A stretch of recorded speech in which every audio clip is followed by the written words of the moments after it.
Dear learners, আজকে আমরা নবম দশম শ্রেণীর সাধারণ গণিতের বৃত্ত অধ্যায় এর 8.2 অনুশীলনীর কিছু আমরা উপপাদ্য সলভ করব। তো আজকে আমরা 1 নাম্বার 8.1 এর 1 নাম্বার প্রশ্নটা আমরা সলভ করব। তো 1 নাম্বার প্রশ্নটা যেটা ওই অনুশীলনীর 4-এর গ এর সাথে রিলেটেড, 4-এর গ অর্থাৎ একটা সৃজনশীল প্রশ্নের গ নম্বরে দিয়ে রাখছে। তো প্রশ্নটা হচ্ছে এরকম যে ও কেন্দ্রবিশিষ্ট কোনো বৃত্তে ABCD অন্তর্লিখিত চতুর্ভুজ, ও কেন্দ্রবিশিষ্ট বৃত্তে ABCD একটা হচ্ছে ওর ভিতরে অন্তর্লিখিত একটা কি চতুর্ভুজ। বলছে AC ও BD কর্ণদ্বয় এই বিন্দুতে ছেদ করলে, অর্থাৎ ওই চতুর্ভুজের AC আর BD যে কর্ণ দুটি আছে সেই কর্ণ দুটো যদি এই বিন্দুতে ছেদ করে তাহলে প্রমাণ করতে বলছে AOB plus COD equals to 2AEB। এটা আমাদের প্রমাণ করতে বলছে। তো চলুন, চিত্র না আঁকলে আমরা এই বিষয়টা বুঝতে পারবো না। তো তার আগে আমরা এই প্রশ্ন থেকে বিশেষ নির্বাচন লিখব, যেহেতু প্রমাণ।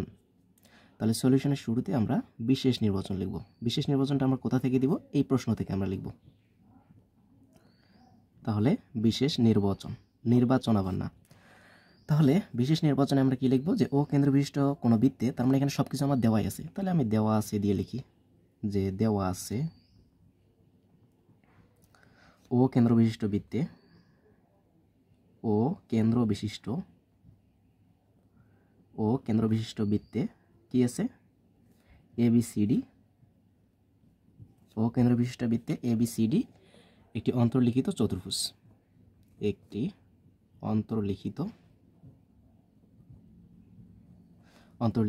চতুর্ভুজ, তারপরে কি বলছিল? তারপরে বলছে যে AC ও BD কর্ণদ্বয় এই বিন্দুতে ছেদ করলে। তাহলে আমরা লিখি যে AC, BD কর্ণদ্বয়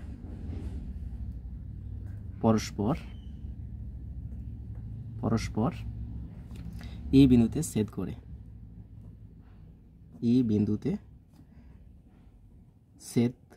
আমরা লিখি করেছে। প্রমাণ করতে হবে যে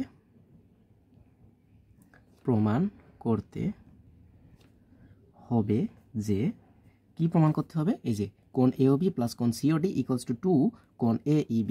তাহলে কোণ AOB প্লাস কোণ COD ইকুয়ালস টু হচ্ছে 2 ইন্টু কোণ AEB। ওকে, এটা আমাদের প্রমাণ করতে হবে। তো তাহলে আমরা এই বিশেষ নির্বাচনের পর আমরা কি করি? এই উপপাদ্য রিলেটেডের ক্ষেত্রে আমরা প্রথমে বিশেষ নির্বাচন দেওয়ার পর আমরা চিত্র অঙ্কন করব। তো আমি এই চিত্রটা এই দিকে অঙ্কন করতেছি। বৃত্ত অবশ্যই পেন্সিল কম্পাস ব্যবহার করে কাজ করা উচিত।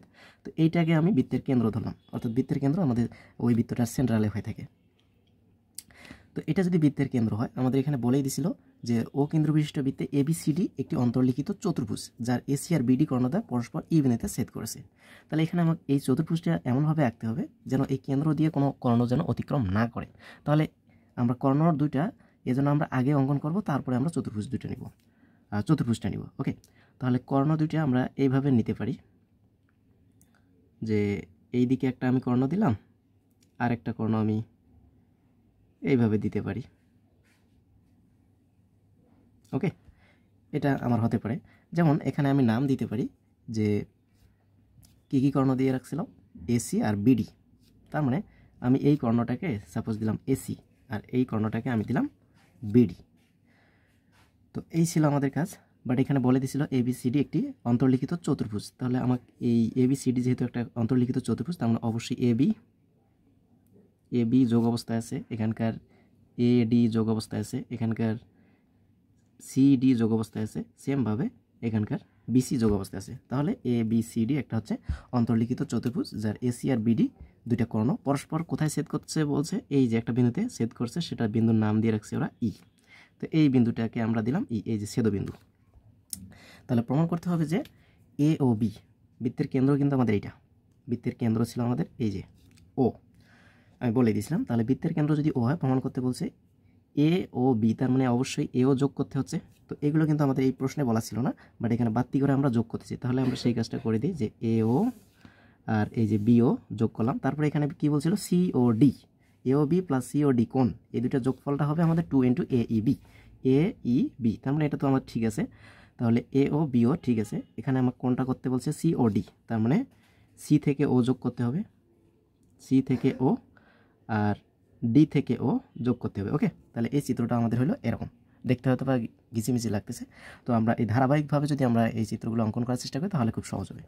তাহলে এখানে আমরা বাড়তি করে যে কাজটা করলাম সেটা হচ্ছে আমাদের অঙ্কন। তো অঙ্কন আমরা এখানে অঙ্কনে কি লিখব, এই যে এও আর বিও, সিও আর ডিও, এগুলো আমরা কি করছি, যোগ করছি। তাহলে আমরা সেই কথাটা একটু বলে দিব যে এ কমা ও, তারপরে হচ্ছে বি কমা ও, তারপরে হচ্ছে সি কমা ও, এবং সর্বশেষে আমরা যোগ করেছি ডি কমা ও, যোগ করি। ওকে, যোগ করলাম।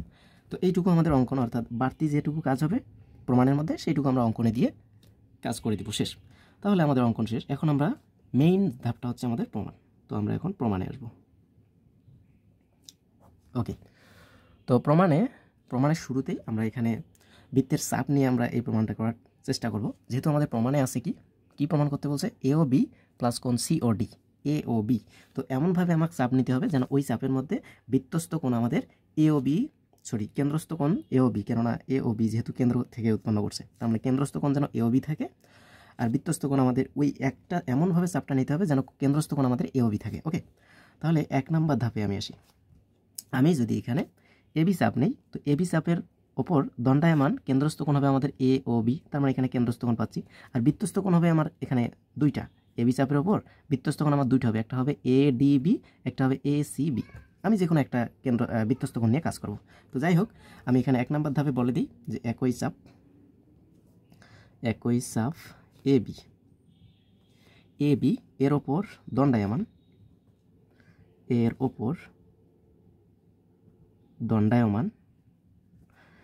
এবি চাপের ওপর, অর্থাৎ একই চাপ এ বি এর ওপর দণ্ডায়মান বৃত্তস্থ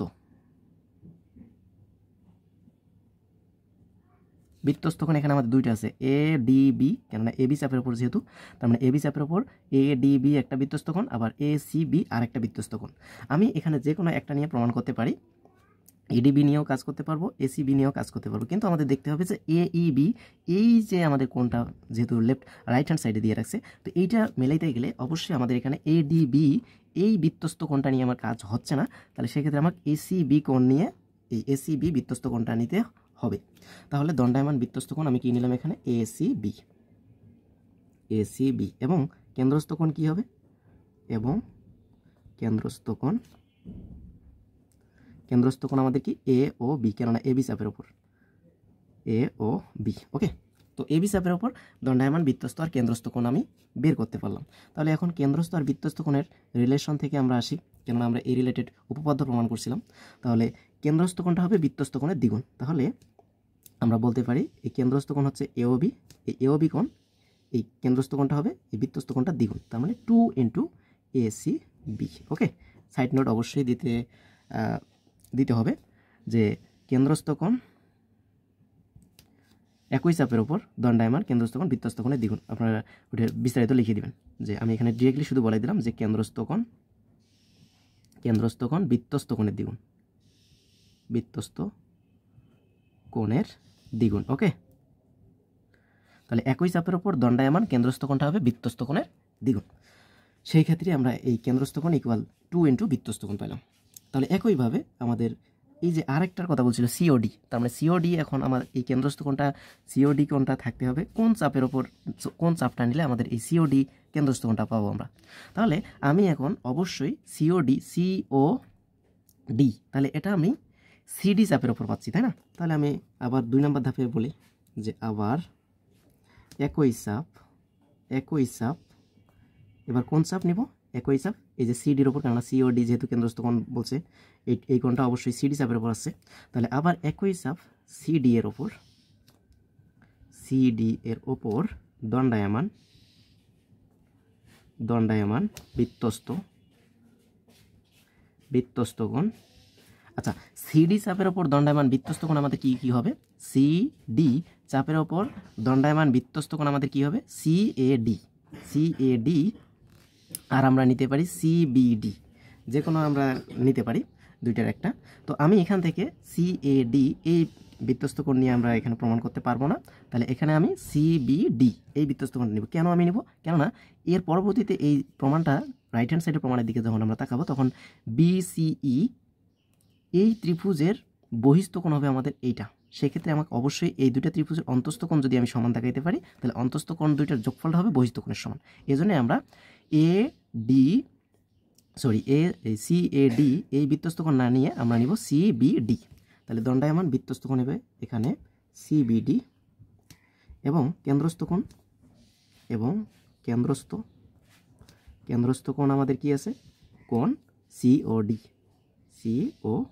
ওকে, তাহলে এই কেন্দ্রস্থ আর বৃত্তস্থ কোণের মধ্যে যে রিলেশন, সেই রিলেশনের মধ্যে আমরা এখন চলে যাই। তাহলে কেন্দ্রস্থ কোণটা হবে COD হবে আমাদের বৃত্তস্থ কোণের দ্বিগুণ, অর্থাৎ CBD এর দ্বিগুণ। সেম আর কি আমাদের সাইড নোট দিতে হবে যে একই চাপের ওপর দণ্ডায়মান কেন্দ্রস্থ কোণ বৃত্তস্থ কোণের দ্বিগুণ। ওকে, আচ্ছা, আশা করি এতটুকু আমরা বুঝতে পারছি। এখন এইটা আর এইটা আমাকে যোগ করলে আমাদের লেফট হ্যান্ড সাইডে আমাদের প্রমাণটা হয়ে যাবে। তাহলে আমি এখানে একটু সমীকরণ দিয়ে কাজ করতে পারি, যে এটাকে আমি 1 নম্বর সমীকরণ দিলাম আর এটাকে আমি 2 নম্বর সমীকরণ দিলাম। তাহলে 3 নম্বর ধাপে এসে আমি কাজ করব যে 1 যোগ 2 করে পাই। সমীকরণ 1 আর 2 আমরা কি করব, যোগ করব। ওকে, তাহলে সমীকরণ 1 আর 2 যদি আমরা যোগ করি তাহলে আমরা কি পেতে পারি, এখান থেকে এর লেফট হ্যান্ড সাইডে আছে AOB আর এই সমীকরণের লেফট হ্যান্ড সাইডে আছে আমাদের COD ইকুয়াল, তাহলে বাম পাশেরগুলো বাম পাশের যোগ, ডান পাশেরগুলো ডান পাশের যোগ, অবশ্যই যোগফল দুটো কি সমান হবে। তার মানে ডান পাশে আছে আমাদের 2 ইন্টু ACB 1 নম্বর সমীকরণে, আর 2 নম্বর সমীকরণ আছে 2 ইন্টু CBD। ওকে, তাহলে এখান থেকে আমরা কি পাচ্ছি, এখানে যা আছে তাই AOB প্লাস COD যা আছে তাই, মানে এটা তো আমাদের আর পরিবর্তন করতে বলে নেই। তো এই দুজনের কাছ থেকে আমি 2 কমন নিব। তাহলে 2 কমন নিলে আমি এখানে পাবো ACB প্লাস CBD। ওকে, এতটুকু আমি পাচ্ছি। তো এইখানটায় আমাদের কি কাহিনীটা হয়েছে এখন আমরা সেটা দেখব। AOB প্লাস COD এটা আমাদের ঠিক আছে, 2 ইন্টু ACB প্লাস CBD। দেখো আমরা যদি একটু চিত্রের দিকে যাই, ACB কোথায় আছে, ACBটা আমাদের কোথায় আছে, এই যে ACB আমি দেখাচ্ছি এখানে ACB, তার মানে এই কোণ। আর হচ্ছে আমাদের CBD তার মানে এই কোণ। তো আমি যদি ACB আর CBD এই দুটো কোণ আইডেন্টিফাই করতে পারলাম, আমি যদি এখানে প্রমাণে যেহেতু আমাদের আছে কি প্রমাণে আছে, লেফট হ্যান্ড সাইডে রাইট হ্যান্ড সাইডে AEB। তো এই যে এটা আমাদের আছে AEB এর দ্বিগুণ, তো 2 তো আমাদের কমন আছে, সমস্যা নেই। তাহলে আমাকে দেখাইতে হচ্ছে যে এইটা কোণ আর এইটা কোণ যোগ করলে আমরা এইটা কোণের সমান পাবো। হ্যাঁ, অবশ্যই সমান পাবো। কীভাবে পাচ্ছি, আমি যদি এখান থেকে CBE ত্রিভুজ নিই, CBE এই ত্রিভুজটা যদি আমি কল্পনা করি, এখানে আমি সাইডে আর কি কাজ করতেছি রাফ জাস্ট বোঝানোর জন্য। CBE এই ত্রিভুজটা যদি আমি কল্পনা করি, তাহলে এই ত্রিভুজের মধ্যে এইটা কোণ আর এইটা কোণ, এই দুটা কোণের যোগফলটা অবশ্যই এর বহিস্থ কোণ, অর্থাৎ এই যে এইদিকে যদি আমরা এই রেখাটাকে বাড়াই দিই তাহলে এইটা কোণ হবে আমাদের বহিস্থ কোণ। তার মানে অবশ্যই যে কোনো ত্রিভুজের যে কোনো দুইটি অন্তস্থ কোণ উহার বহিস্থ কোণের সমান হবে। তার মানে এই দুটার যোগফলটা হবে এই কোণটার সমান। ঠিক আছে, তাহলে আমরা সেই কাজটাই বলে দেব। তাহলে এখানে আমরা নির্দ্বিধায় বলতে পারি যে ACB plus CBD equals to হবে আমাদের 2 তো আছেই, ACB প্লাস CBD অর্থাৎ এই যে অন্তস্থ কোণের যোগফল হবে উহার বিপরীত উহার বহিস্থ কোণের সমান। তার মানে বহিস্থ কোণটা ছিল আমাদের AEB। ওকে, এখানে সাইড নোট দিলে আমরা দিতে পারি যে বহিস্থ কোণ উহার অন্তস্থ কোণদ্বয়ের বহিস্থ কোণ উহার বিপরীত অন্তস্থ কোণদ্বয়ের যোগফলের সমান। অন্তস্থ কোণদ্বয়ের